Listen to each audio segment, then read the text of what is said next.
Depuis un mois, la rue Alsace-Lorraine est à nouveau en travaux. Aujourd'hui, le Grand Toulouse a présenté le projet de réaménagement de cette artère toulousaine. C'est le projet de l'architecte Bruno Fortier qui a été retenu.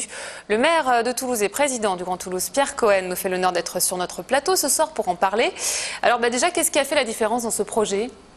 Bonjour. La différence de ce projet, c'est d'avoir réalisé la forme définitive de la rue Alsace, puisque jusqu'à maintenant nous avions une forme provisoire qui s'est très vite dégradée. C'est l'occasion pour nous de réparer et de remplacer l'ensemble des tuyauteries qui commençaient réellement à faire défaut, puisqu'on n'a pas fait de travaux depuis 60 ans dans cette rue.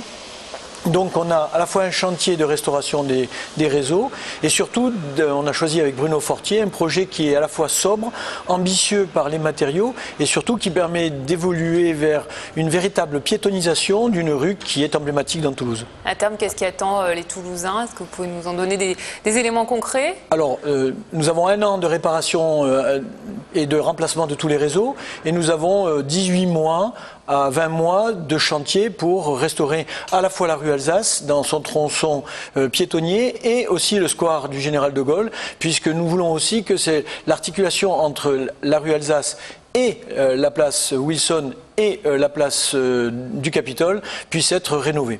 Alors ces travaux n'ont pas fait que des heureux. Hier encore, il y a une fuite de gaz qui s'est produite, qui a entraîné l'évacuation de la rue. Donc c'est la deuxième fois que ça se produit en une semaine. Certains commerçants râlent. Est-ce que vous comprenez leur exaspération ? Oui, on peut comprendre, mais il faut comprendre aussi d'abord qu'on ne peut pas demander à ce qu'on restaure et on fasse de la rue Alsace un cheminement piétonnier emblématique avec des matériaux dignes de ce nom, sans faire ce qui est sous le sol, qui n'a pas été remplacé depuis 50, même 60 ans. De plus, que nous avons des dessins, des cartographies des réseaux qui sont pratiquement, je dirais, approximatives. Ce qui fait que, à la fois, les opérateurs ont quelques difficultés à trouver les réseaux à l'endroit précis, ce qui a fait un certain nombre, je dirais, entre guillemets, de petits incidents. Mais nous avons vu à la fois le professionnalisme et la réactivité qui a largement contenu ces incidents. L'autre actualité, c'est la première année de vie de la communauté urbaine du Grand Toulouse.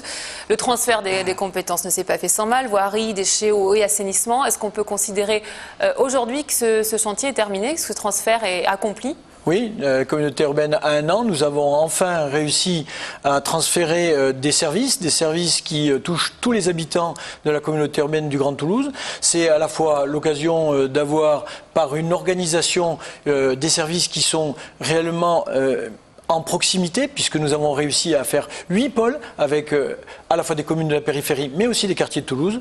Nous avons réussi à mutualiser entre la ville de Toulouse des services et le Grand Toulouse, qui a permis des économies d'échelle pour enfin avoir des compétences à la fois pour la ville et pour le Grand Toulouse, mais c'est surtout pour nous l'occasion de réfléchir sur ce que doit devenir une métropole, puisque le Grand Toulouse est enfin rentré dans le niveau des grandes agglomération de France, alors qu'elle était aujourd'hui une communauté d'agglomération.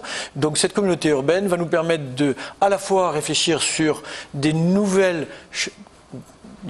compétences que nous sommes en train de discuter, que ce soit dans le domaine culturel, dans le domaine de l'international, que ce soit aussi dans la façon de pouvoir organiser la politique de la ville, mais en même temps d'accueillir des villes et des communes qui souhaitaient aussi rejoindre le Grand Toulouse. Des communes comme lesquelles? Vous pouvez nous en citer quelques-unes? Pour le moment, actuellement. Celles qui ont candidaté, c'est les communes du canton de Balma, des petites communautés de communes autour de Saint-Jory.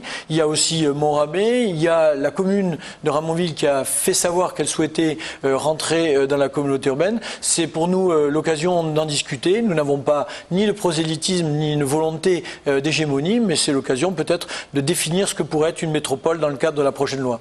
Avec la suppression de la taxe professionnelle, les habitants de l'agglomération peuvent se demander s'il va y avoir une hausse des impôts. Qu'est-ce que vous pouvez dire? C'est vrai que le gouvernement nous prépare quelque chose qui est très incertain et qui est relativement risqué, puisque le fait d'enlever la taxe professionnelle et de donner des nouvelles fiscalités dont on ne sait pas exactement quel va être à la fois le revenu, mais surtout la façon dont elle va se développer dans le temps, donc nous amène à penser que l'ère de développement des intercommunalités va se positionner dans des je dirais, interrogations, voire peut-être des inquiétudes pour les prochaines années. Mais en ce qui nous concerne, nous avons fait le choix, avec ce budget incertain, de continuer à investir même montant que ce que nous avons fait l'année dernière. Donc nous pensons qu'aujourd'hui, nous avons un rôle à jouer dans le développement, dans l'attractivité, dans la façon dont on doit aussi jouer le rôle de solidarité vis-à-vis de tous les territoires. Dernière petite question, on ne vous voit pas beaucoup dans les médias, pourquoi ?